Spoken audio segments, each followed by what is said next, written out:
Welcome to the Gals Guide to the Galaxy podcast, where a group of gals gather for you one cool thing around our topic of the month. Is it ancient history? Is it breaking news? Is it safe for work? Well, that's up to each gal. All we know is that... Fasten your seatbelts. It's going to be a bumpy night. Welcome back. I'm Leah, and I am joined by Bonnie and Barb, and we are talking about our one cool medicine woman. So, Bonnie already talked about karaoke pay? Sure. Yes!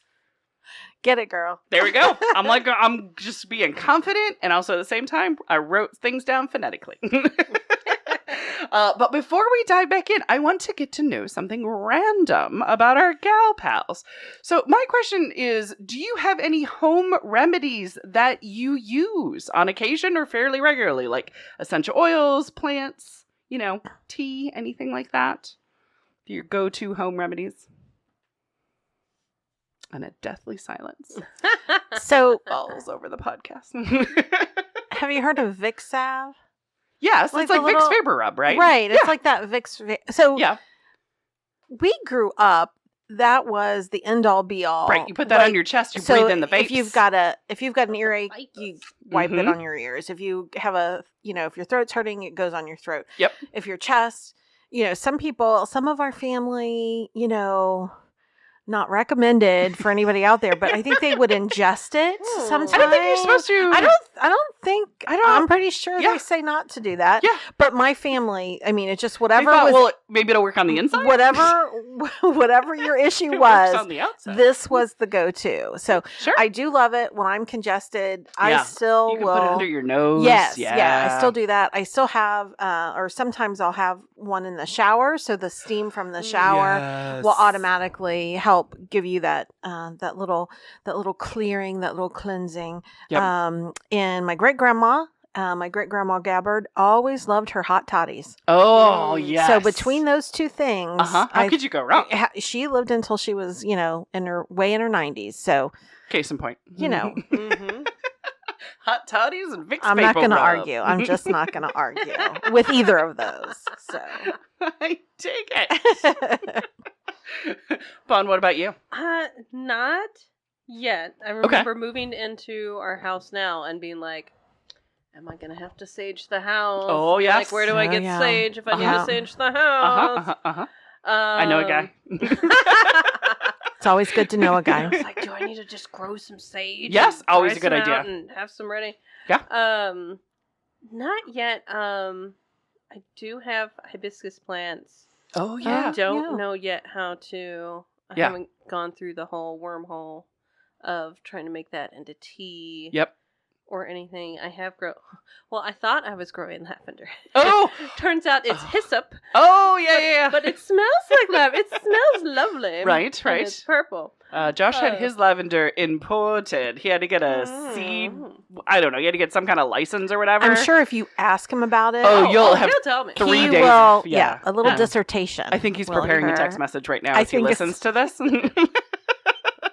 Seed importer's license. That's what he had to get. Okay. But he got some Oh from my England. Yeah. I gosh. didn't know that was. I'm gonna have to add that It's to a my thing. list. There you go. See? I have Mhm. I need to look into the master gardening thing. Yes, that'd be It's cool. like $250, and I'm like, Yeah. I'm not sure if it's worth it. There or are what. scholarships that you can do, and then also, there's stuff that you can do, and it's a kind of cool. It's a huge commitment, though. I mean, Yeah. it's Yeah, a- because you have to Volunteer. do the class, and then Yep. you have to have so many hours of volunteer Yeah. time. Yeah. And I know a lady we know, Martha, with the Yeah. stomping ground. Yeah. I know she did it a couple Mhm. years ago, and I sent her a message real quick on Facebook. Yeah. Be like, hey, What do you think? I think you did. She hasn't responded back yet. She might be busy with all of her I- gardening yeah, I think that she needs to do.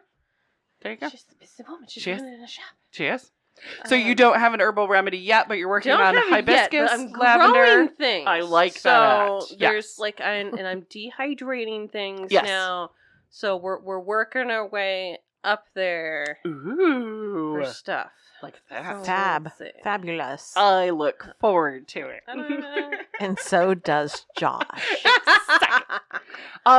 Mine, I have a few that I have, even something as silly as when I have a sore throat, I have butterscotch pudding. Don't ask me why. It's not an actual, but it just soothes me like heart and soul, butterscotch pudding. It just tells me everything's going to be okay. But in the last couple of years, we identified something that we just call smelly stuff. This sounds so terrible. So when we're congested with our nose, and it's all like sinusy pressure sort of thing, there's this mix of essential oils that you can put into boiling water, and you just kind of inhale the vapors. It's kind of vapor rub. Yes, exactly. Yeah. So you just kind of get it hot, put it in a mug, and just breathe it in. So that's why it's smelly stuff, because you're smelling it. And I had to keep telling the children, drink it. Just smell it. But it's peppermint to open up the blood vessels.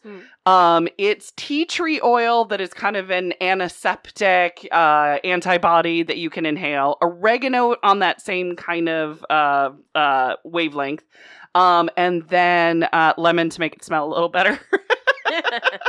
But just for some odd reason, that will like break up the stuff that's happening in the side. And you get relief. You get a good relief. And it's something that we just always have on hand, because you're just doing like a couple of drops of each thing, putting it in the microwave, and then you smelly stuff. Smelly stuff. And the other thing, I haven't bitten the bullet yet on the neti pot things. I don't recommend. They're very hard to keep clean. Yes. And we've gotten very bad sinus infections just trying to keep them clean. You're putting salt water basically through your nose, which is not bad on its own. Yep. It's the container just gets so much. Just like if you bought a new one every year, maybe. Just go to the ocean.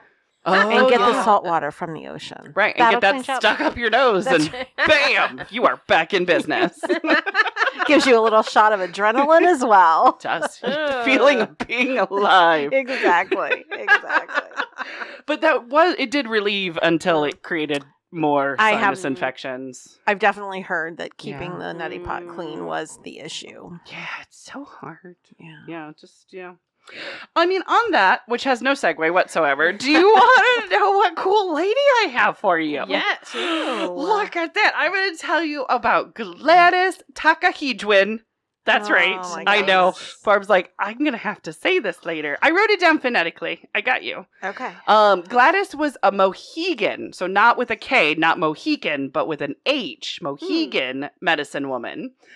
She was born on Mohegan Hill, which is now Connecticut. So that's kind of the area of the Americas. Notice how I'm giving it that the secondary name was Connecticut. She called it something else, and her people called it something else. But in 1994, the Mohegans received their federal recognition as a native people.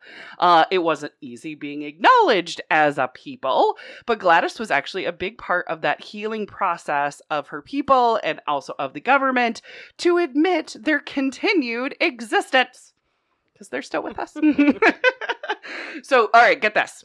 Gladys was born in 1899. Now, if you're thinking, wow, that was a long time ago. What's really going to bake your noodle is she died in 2005.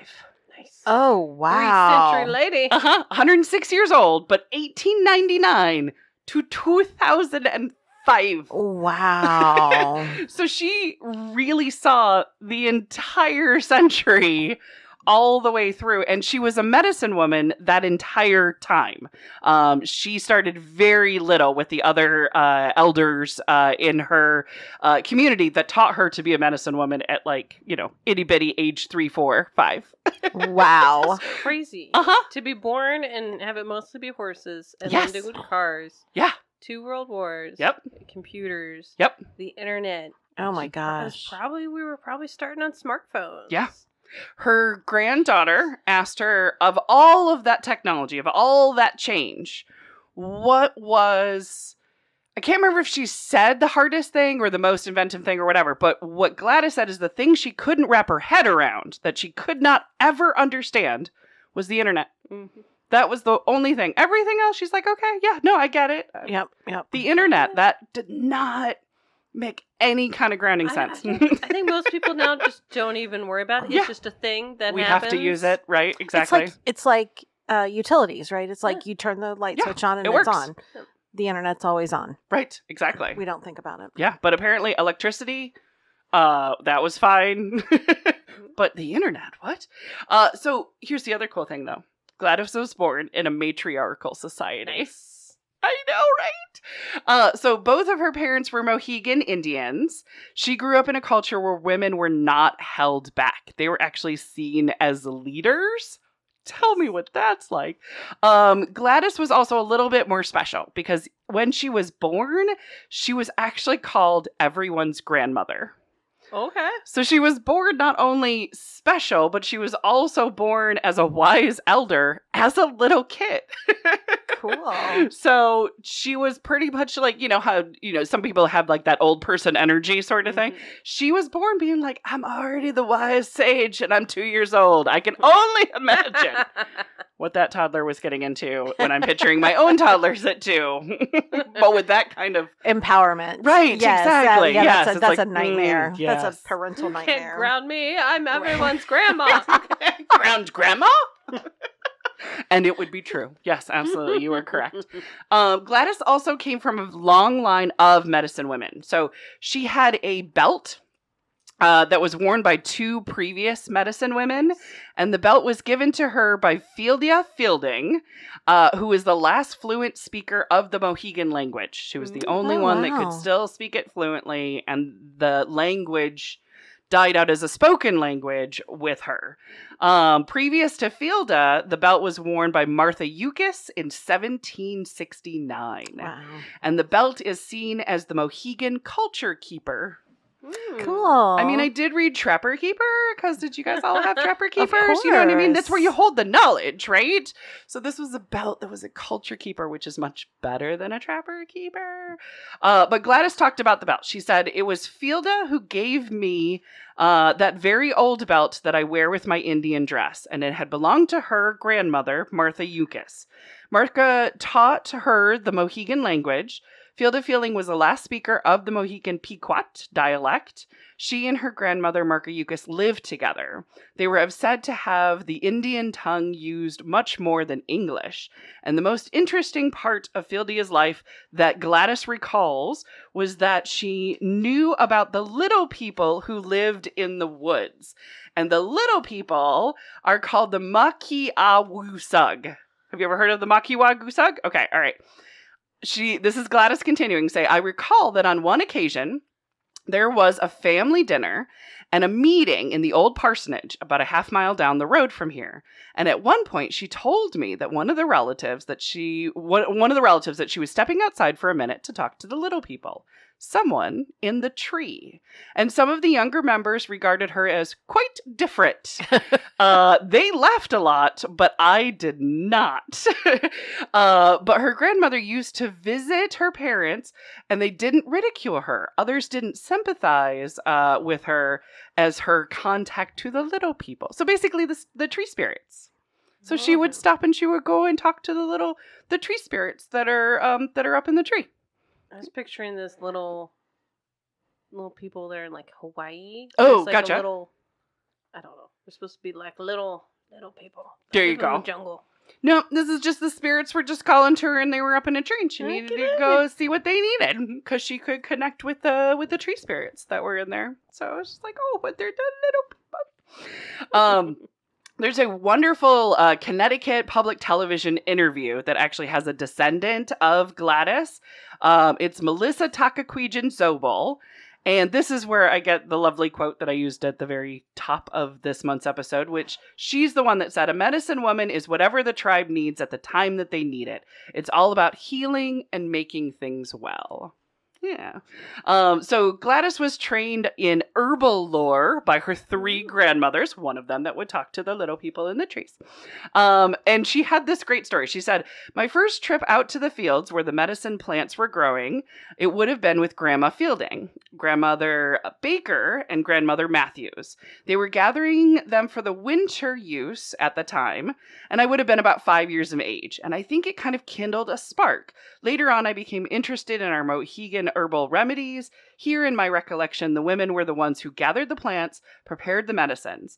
It was customary herb gathering and other things that the women would observe some of the girls, and they would discuss their choice, like, perhaps it might be well to take this one and learn these certain skills.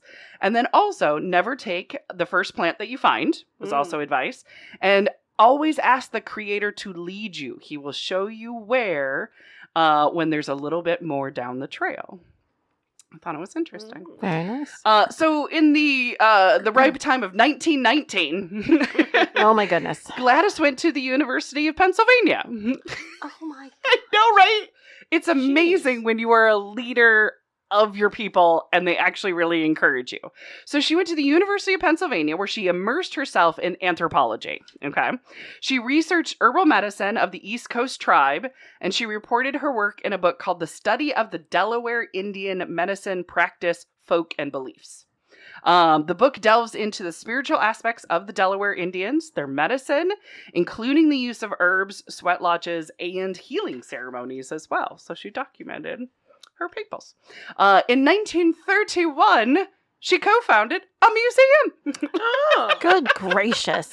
The museum was with her father and her brother. The museum is still there, by the way. It's called the Tantaquidgeon Indian Museum. It is in Uncasville, Connecticut. The founding philosophy of the museum, you're going to love this, you can't hate someone that you know a lot about. There you go. That's their whole philosophy. I'm like, so cute. So the museum is actually the oldest Native American owned and operated museum in the United States. Very cool. The museum offers free admission. Tours are actually conducted by the Mohegan tribal members. Nice. So that's what's really cool. They own it, they preserve it, it is their history, and they share it with others totally free. It was built by Gladys's father at the height of the Great Depression when he was going blind in one eye. Good gravy. It's a very good structure. Just picturing trying to hammer in know, a right? nail. It took some time, but Oh, goodness. there was a Great Depression on. I mean, it was important, but yes. In 1934, she was asked to serve as a community worker on the Yankton Sioux Reservation in South Dakota. And because of her great work there, she was promoted to Indian Art Specialist. I thought you would like that. Oh, nice. For a brand new board that was being created, and it was called the Federal Indian Arts and Crafts Board. And the task was to restore and encourage ancient practices like rain dances and sun dances because they were illegal to do for a certain amount of time or frowned upon or, you know what I'm saying? So this is in 1934 when they're trying to do a resurgence and they're trying to bring them back out and to share them with more people, basically, that wonderful resurgence. So she talked about her time. She said the Arts and Craft Board at the time, it was new and it was not under the Bureau of Indian Affairs. It was separate. It was under the Department of the Interior. We had a director with a headquarters in Washington, D.C., Renee de Hornencourt, and her assistant, Ken Disher, were in charge. When I first entered the arts and crafts, there was only 3 field workers, one in the Southwest, one in Oklahoma, and I had the Northern Division of North and South Dakota, Montana, and Wyoming. That is a big stretch of land. That's a lot of land to cover. It is. Get this, though. I met Eleanor Roosevelt Well, of course she did. at the Museum of Modern Art. And she wrote the foreword for a book that she was preparing for on that particular display and the meaning of the Hopi artist, Fred Cabuti. That's awesome. Right, so she wrote a book, no big deal. Started a Eleanor Roosevelt just museum. kind of wrote the foreward and yeah. stuff. All right.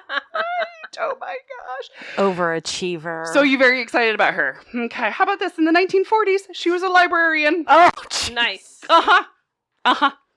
She just gets better. Uh-huh. I think we found our patron I'm saint. just saying. So in the 1940s, she was a librarian. She was a librarian at the Ninetech Women's Prison. Okay. But this prison was actually quite interesting. So the prison started in 1918. So it started a little more than 20 years before she got there. And it was a working farm for, at the time, 12 female inmates. Oh, So it was women who were destitute or caught in prostitution or caught with drugs or stealing things. And it was a rehabilitation place, really, for them. So it was kind of a reformatory, is what it was.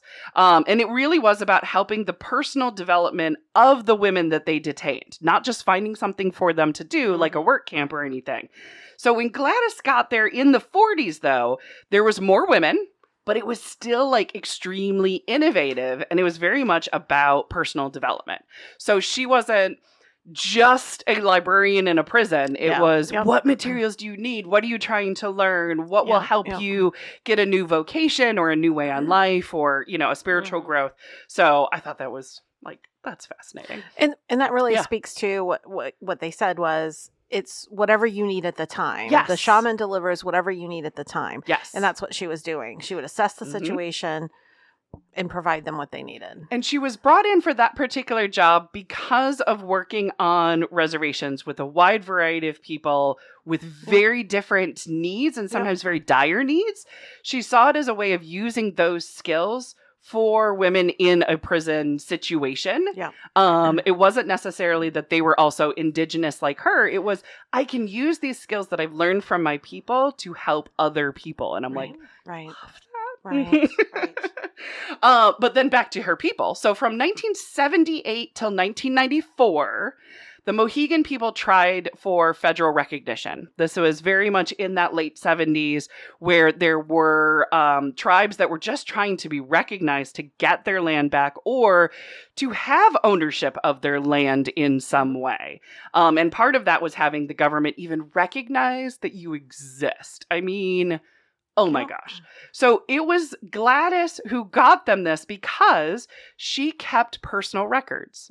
The government was so overwhelmed by, because she had records of every person's birth, graduation, marriage, death. She kept all of it. And she kept such good records of what her great-granddaughter calls the mundane things in life, which showcases real people. Yeah. So like the government saw, these are real people with real lives. Oh my gosh, we totally have to recognize them. I'm like, really? I thought it was fantastic though. When Gladys was asked if she had any message to her people about the final federal recognition, she said, "We all have to stand in love for the tribe." Thought that was very sweet and very, I think, understated. Yes, you know what I mean? definitely. Like it just was beautiful. So she spent much of her later years, which was still a lot of later years. Woman lived to 106. At the Tantaquidgeon Indian Museum, she provided education. She preserved her traditions of her people. She wrote traditional herbal remedies, so she wrote stuff down, and she ensured friendly relationships with the town and with the state of Connecticut. She really kind of brought everybody together to the table to showcase her beautiful people. And because she's so fabulous, she got 2 honorary doctorates. Nice. One of them from the University of Connecticut. Nice, because that's, you know, where you are. But also one from Yale. Nice. Yale gave her an honorary doctorate. Nice. So, and like I said, she died at the ripe, you know, breathtaking age of 106. Mm-hmm. Crazy. I know, right? The things she has seen. And not only that, the things she did. Absolutely. Sweet. Any questions about Gladys? No. Our patron saint? Yeah, How do we get her sainthood? I'm just saying, like, what is the documentation of that? Right. What's required? So I'll share in the show notes this cute little video from the museum that has her great-granddaughter on it, and photos of her and all that kind of good stuff. Because Gladys awesome. is just flippin' flying and adorable. I saw it and I went, so I love her. And I'm going to love her forever. So yes. Sweet. Should I wrap it up? Yes, Yeah. ma'am. Dun, dun, dun. All right. Well, then that wraps it up for this week's episode. If my calendar math is not mistaken, we are off next week because of Thanksgiving. But we will be coming back for one more cool woman of history as the Gals Guide podcast will continue. So thanks for listening. For show notes, links, and images from this week's show, visit galsguide.org. Want exclusive stuff like deleted bits and major bloopers? Become a Gals Guide patron today. Thanks for listening.